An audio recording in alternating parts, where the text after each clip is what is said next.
يا ماما انا هاخد الفرختين دول، داخله اشرب من الثلاجه واجيب حاجه حلوه، ما لقيتش الا الفرختين دول. انا هاخدهم اعملهم النهارده عشان انا مش عارفه اعمل ايه النهارده، ما عنديش حاجه اعملها. مريم ماشي بس هاتي كيسه سمرة حطيهم فيه.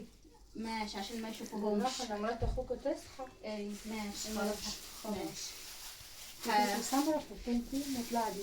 لو شافيتك وجايبه كده قولي ده هدوم وديها بتاعت امك. هدومها يا اختي، هدومها يا اختي ان شاء الله. هدوم هو انت ماما. هتاخدي شقه جوزي لا يا تودي حبيبتي. عيالك يا اختي؟ ما فيش حاجه رايحه عندها يا حبيبتي. ده قاعدين يفكوا. ده انا تعبانه تنظيف الفراخ دي. من بره بره وبعدين تعالي قولي لي. لا ما فيش حاجه يا حبيبتي، تقعدوا تتوضوا انتوا وبيتك وانا نايمه جوه.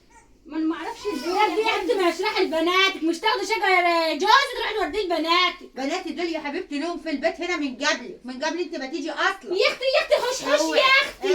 وانا كل هو ما جوزك حد لوحده ياخد اللي بيجيب حاجه ولا ايه؟ ليه هما بناتك بيجيبوا على الورث يا حبيبتي بتديهولهم؟ بيت ابوهم يا حبيبتي مفتوح. مين اللي بيجيب يا يا بيت اختي؟ ابوهم يا حبيبتي ابوهم لسه حسوا في الدنيا. ابوهم ما بيجيبش. لا مين ما اللي فيش. مين اللي بيجيب؟ قال لك انه ما بيجيبش؟ لا يا اختي لا، اديها الفراخ. مش واخداها.